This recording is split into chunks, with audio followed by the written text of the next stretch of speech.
elementos que son generales y elementos que son específicos del acto constitutivo de sociedad, ¿no?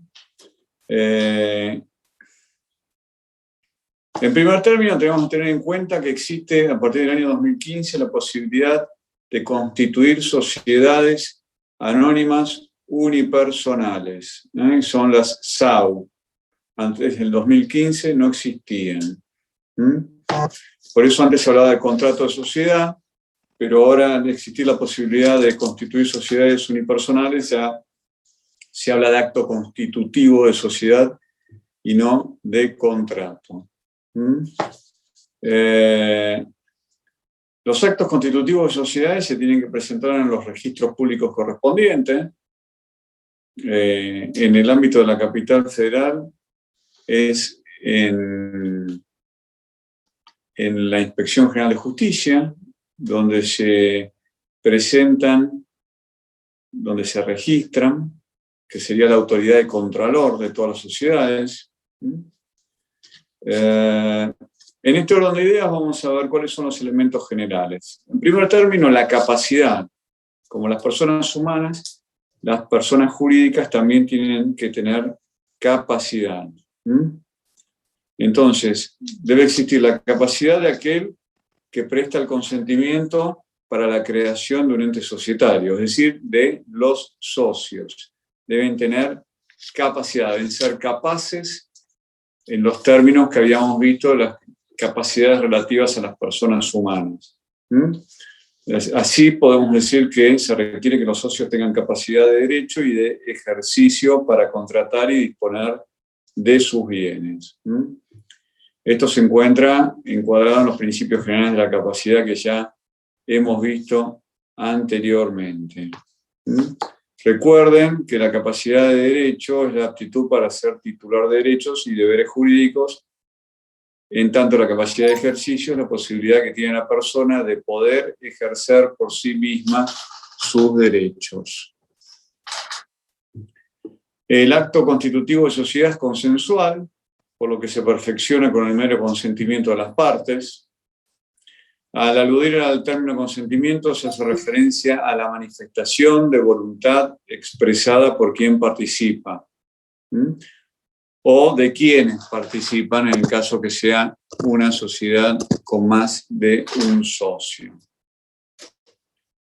El consentimiento... ¿Sí? Buenas tardes. No, le quería avisar que una compañera avisó si por favor la puede aceptar para que entre a la clase. A ver. ¿Están todos admitidos? Están todos admitidos. Bueno, cualquier cosa me avisen, pero están todos admitidos. El consentimiento se debe prestar, debe ser real y efectivo. Debe carecer de vicios, como todo consentimiento. Todo ello para que el instrumento sea válido. En este sentido, mencionemos que son anulables los actos jurídicos cuando el consentimiento esté viciado, como ya vimos, por error, dolo, violencia, simulación, lesión o fraude.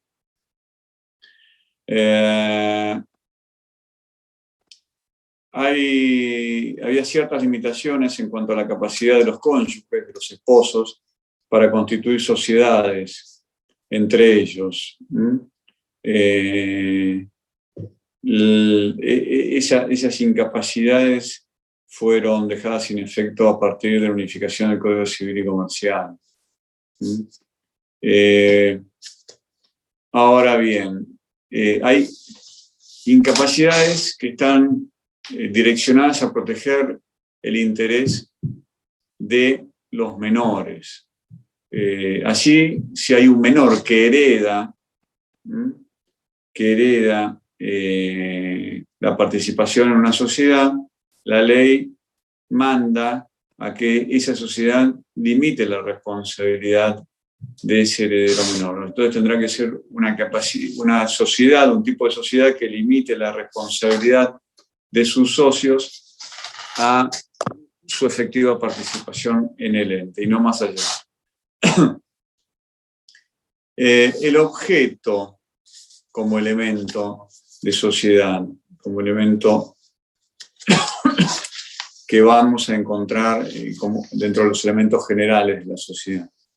El objeto está constituido por la actividad específica que la sociedad se propone a realizar para que los socios logren el fin que se han propuesto. El objeto tiene que ser preciso y determinado. Esto lo estipula el artículo 11, inciso 3 de la Ley General de Sociedades. La salvedad, es decir, hay excepciones con respecto a esta obligatoriedad de que el objeto sea preciso y determinado en el caso de las SAS, son las sociedades por acciones simplificadas, ¿no? En este caso, el objeto puede ser amplio y plural, es la única excepción.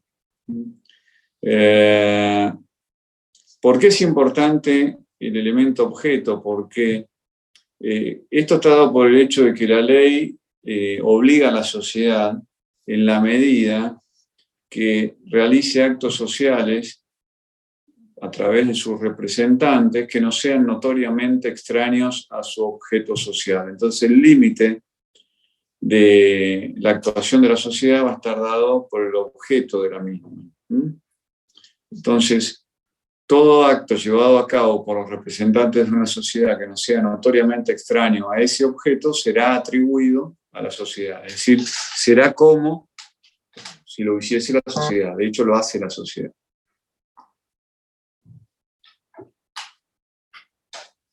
Muy bien. El objeto debe ser, además de preciso y determinado, tiene que ser posible, tiene que ser lícito, no estar prohibido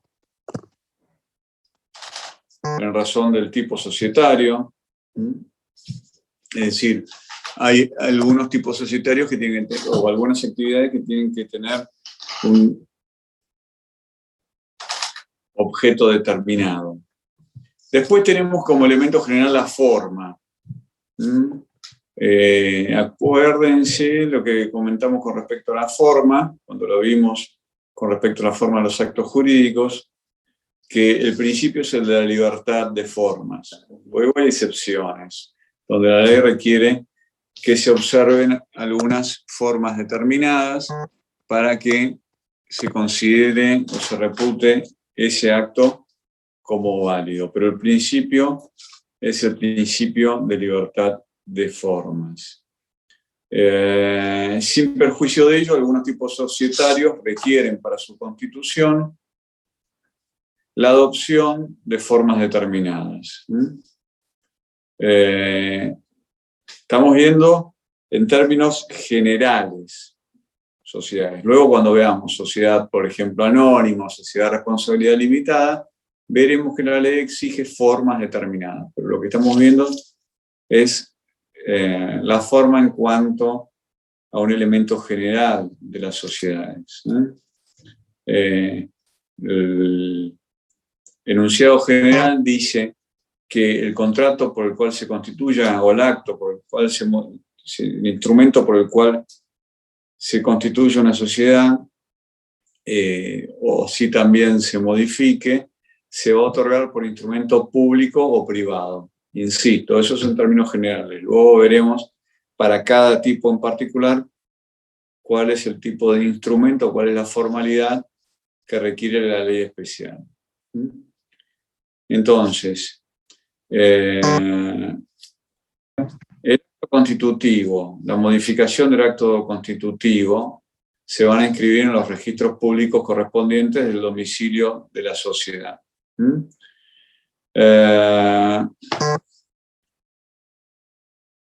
Luego, tenemos algunos elementos que son específicos del acto de constitución de la sociedad, es decir, son los elementos que todos ellos juntos los vamos a encontrar únicamente en un acto de constitución de sociedad. En forma individual o separada los podremos encontrar en otros ámbitos, pero todos ellos juntos solamente los vamos a encontrar en el acto constitutivo de sociedad. ¿Cuáles son estos elementos específicos del acto de constitución de sociedad? Son aquellos que están mencionados en el artículo 1 de la Ley General de Sociedades. Son elementos que la caracterizan a la sociedad y la distinguen de otras figuras. Uno de los elementos específicos es la obligación de efectuar aportes para la formación del patrimonio social. Con los aportes que realizan los socios, lo que se forma es un fondo común que forma un patrimonio que le permite a la sociedad cumplir con su objeto. Esta obligatoriedad de los socios de efectuar aportes es un elemento esencial para la vida de la sociedad. Sin ese fondo común que se constituye con los aportes, no se podría llevar adelante el objeto de la sociedad. Entonces, ya desde el artículo 1 de la Ley General de Sociedades vemos que dice que los socios se obligan a realizar aportes para aplicarlo a la producción o intercambio de bienes o servicios. Este aporte es la obligación que tiene el socio de entregar a la sociedad un bien.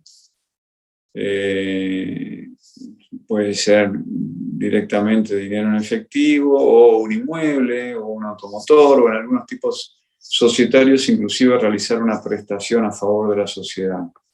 No se impone como aporte determinado un tipo de prestaciones específicos.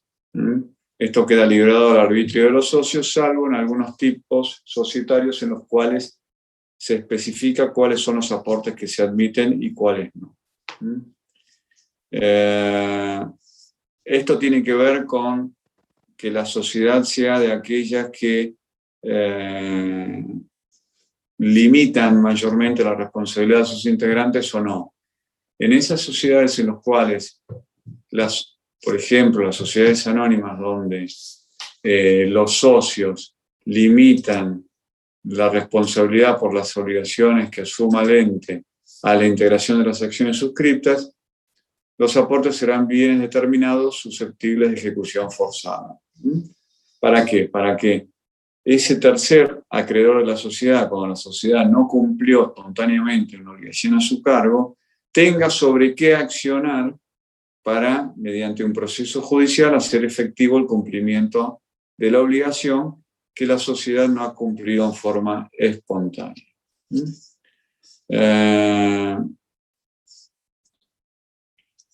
Entonces, como son la sociedad anónima y la sociedad de responsabilidad limitada, si la sociedad es por acciones, pues también está una que se llama sociedad en comandita por acciones. Es decir, como son estas sociedades por acciones y las de responsabilidad limitada las que mayormente limitan la responsabilidad de sus integrantes, la ley lo que dice es que en ese tipo de acciones el aporte debe ser de bienes determinados susceptibles de ejecución forzada por las razones que yo les comentaba anteriormente. El aporte que efectúan los socios lo realizan en favor de la sociedad, no a favor de los demás consocios en forma individual, sino a favor de la sociedad. De ahí que sea la sociedad la acreedora de las prestaciones comprometidas, es decir, será la sociedad la acreedora de sus aportes y en algunos casos tenga la posibilidad de excluir al socio que se encuentre moroso en la efectivización de ese aporte. Del mismo modo, será la sociedad la que se encuentra legitimada para reclamar esa integración del aporte. Y el conjunto de los aportes integra el Fondo Común Operativo de la Sociedad, que constituye, como les dije, el medio necesario para posibilitar el desenvolvimiento de la misma. El conjunto de sus aportes conforma el capital social.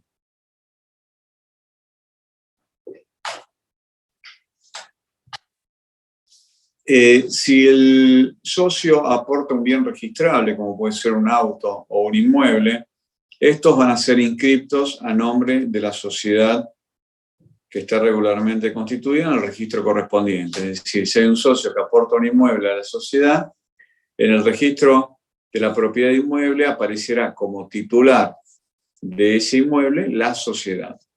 Lo mismo en el caso de un automotor, se verificará que figura como titular de su automotor la sociedad.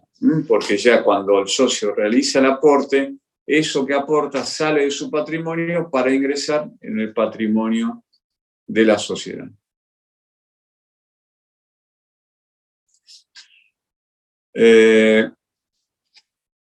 Según el tipo de sociedad de que se trate, el aporte es exigible en distintos momentos, ya lo vamos a ver cuando estudiemos las sociedades en particular, pero podemos ir adelantando que en las SAU, en las sociedades anónimas unipersonales, el aporte se debe integrar totalmente al momento de la constitución. Y acá hay que hacer un distingo entre lo que es suscripción e integración del aporte. El capital de la sociedad, es decir, esa masa que se forma con la totalidad de los aportes, debe ser suscripto por los socios al 100%, es decir, íntegramente al momento de la constitución. Ahora, la integración del capital es distinto, porque la suscripción es esa promesa de realizar el aporte. Es decir, el socio A va a suscribir el 30% del capital social, el socio B el 20%, el socio C el 50% restante. Esa es la promesa a efectivizar el aporte. Ahora bien, de acuerdo al tipo de sociedad en la que se trate, ese aporte se podrá realizar íntegramente al momento de la constitución o, por ejemplo, en el caso de una sociedad anónima, en el caso de aportes en dinero, deberá suscribirse, como todos los aportes, íntegramente al momento de la constitución y luego integrarse de esta forma, el 25% al momento de la constitución y el saldo en un plazo que no exceda los 2 años.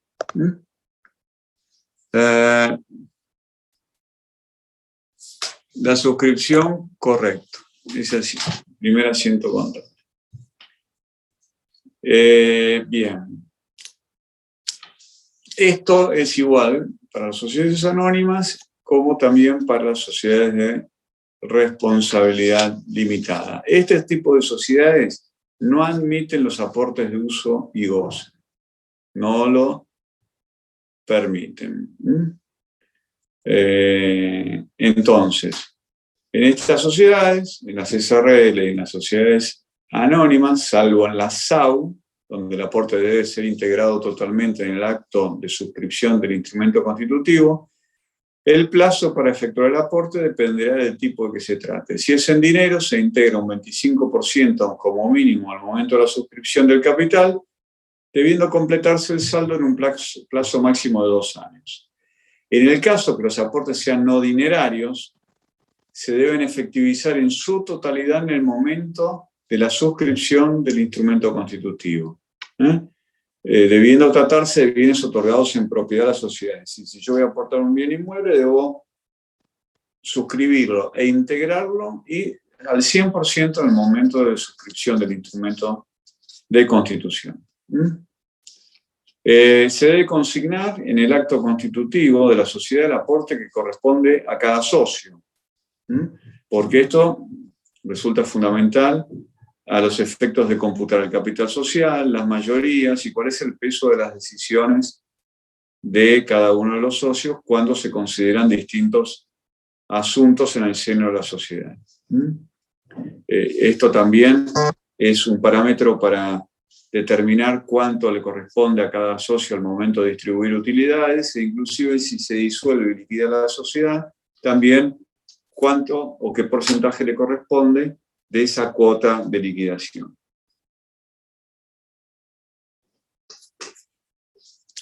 Otro elemento específico del acto constitutivo de la sociedad es la participación en las utilidades y la soportación de las pérdidas. Entonces, esto también es un elemento específico que encontramos en el artículo 1 de la Ley General de Sociedades. Entonces, la ley establece que el instrumento constitutivo debe contener las reglas para distribuir las utilidades y soportar las pérdidas.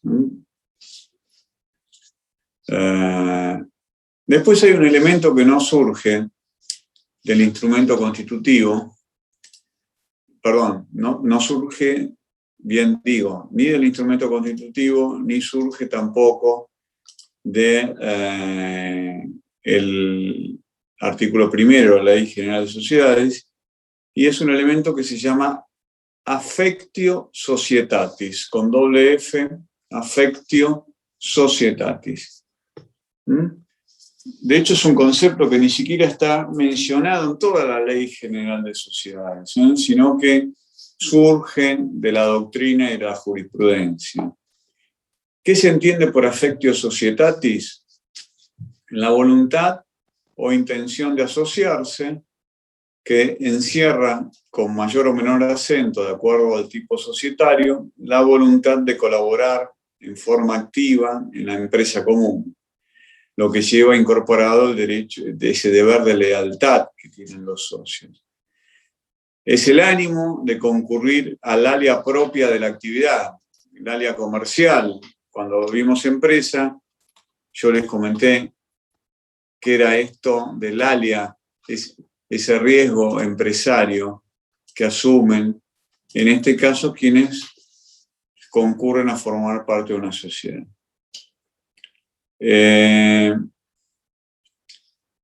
Entonces, ese ánimo de anteponer las necesidades del ente, de la sociedad, por delante de las personales de sus miembros.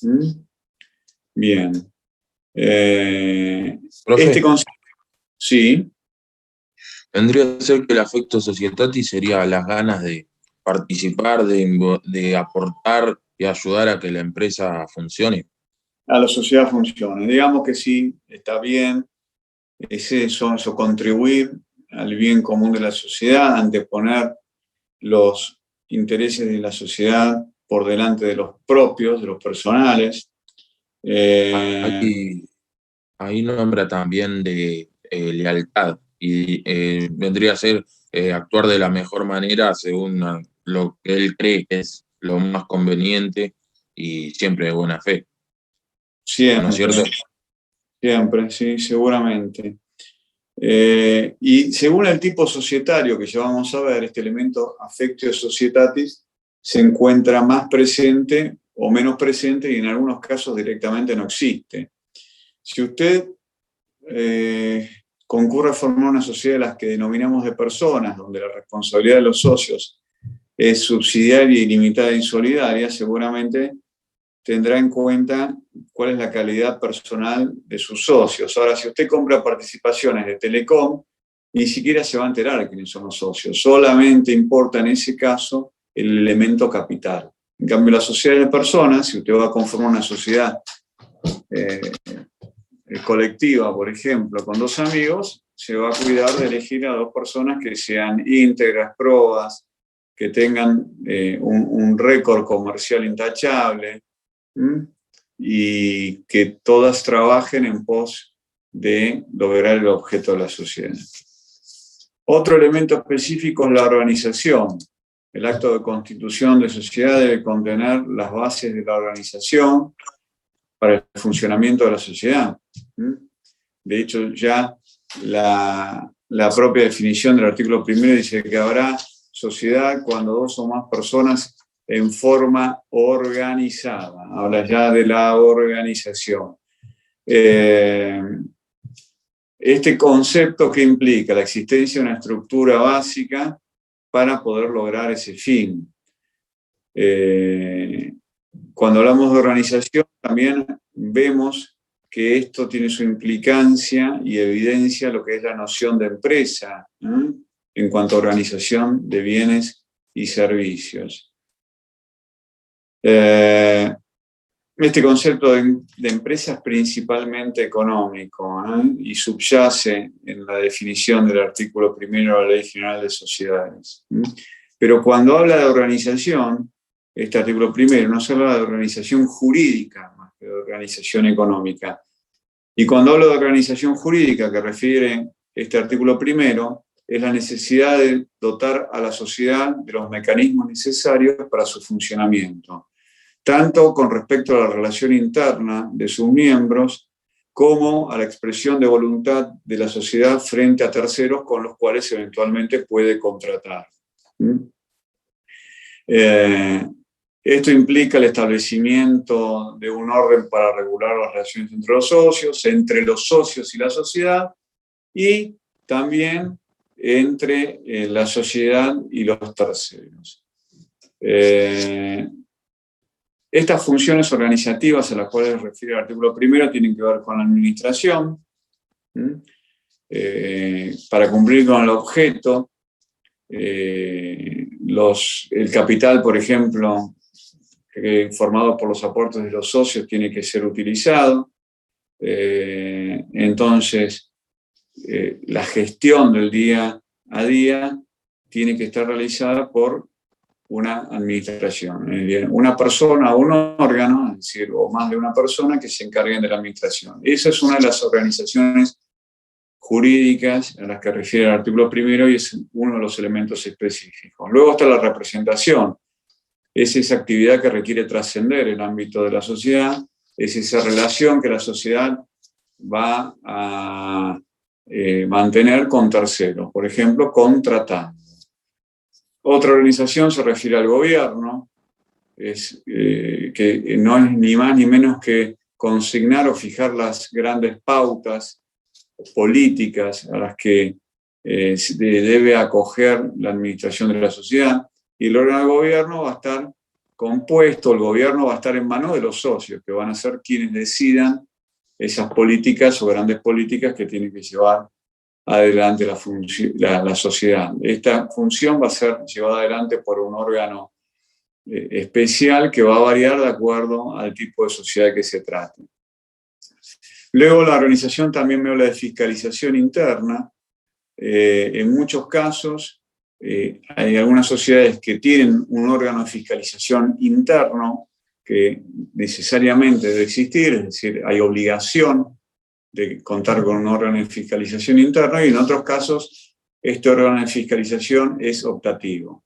El órgano de fiscalización interno se llama sindicatura habitualmente, o consejo de vigilancia, y se diferencia del órgano de fiscalización estatal que está dado por el Registro Público de Comercio o la Inspección General de Justicia en el ámbito de la capital federal.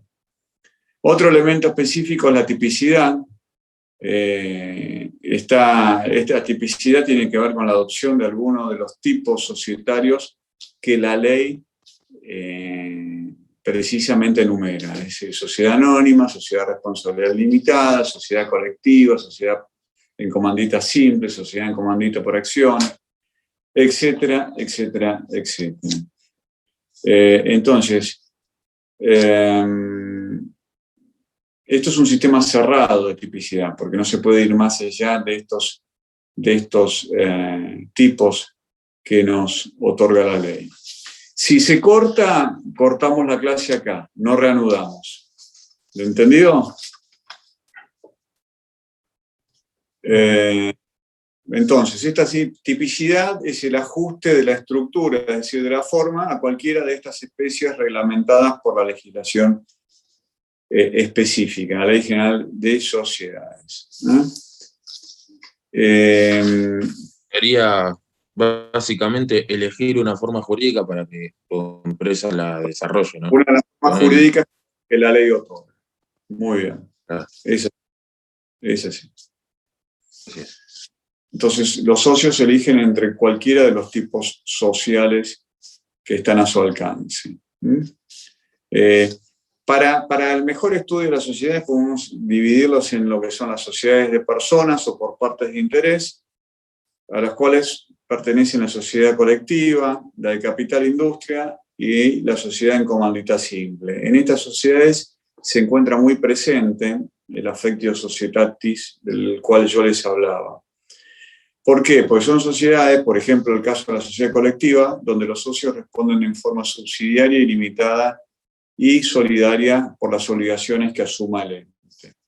Luego tenemos la sociedad de responsabilidad limitada, que es una especie de ente mixto, híbrido, que tiene características de sociedades de personas y características de sociedades de capital. en este tipo societario el capital se divide en cuotas y la responsabilidad de los socios se limita a la integración de las cuotas que suscriban o adquieran, y tiene un máximo número de socios de 50. Y luego está las sociedades por acciones, porque el capital se divide en acciones, y la característica fundamental es que el capital es el elemento aglutinante, el elemento fundamental, y el elemento personal queda en cierta forma diluido. En este grupo forman parte las sociedades anónimas, la sociedad en comandita por acciones, la sociedad anónima unipersonal también. Bien, vamos a ver en adelante lo que son las empresas de familia en próximas clases. Por ahora y hasta el momento llegamos hasta aquí. ¿Alguna pregunta? No, todo muy claro. ¿No hay preguntas? Hey, perdón. Sí. ¿Qué había dicho de la sociedad el primer tipo? ¿Cómo era? ¿La sociedad por personas o por Sí, parte de interés? por parte de interés, sí. Y me puede repetir lo que dijo o algo, porque no lo llegué a notar. De personas está presente ese elemento affectio societatis, y forman parte de este grupo, por ejemplo, la sociedad colectiva, y lo que tenemos que tener en cuenta es que en este tipo de sociedades los socios responden por las obligaciones del ente en forma subsidiaria, ilimitada y solidaria. Por eso el elemento affectio societatis, el elemento personal, es tan importante. La sociedad en comandita simple también podemos incluir en este tipo de sociedades. El régimen de responsabilidad que yo les comentaba es lo que las distingue. Muchas gracias, profe. ¿Alguna pregunta más?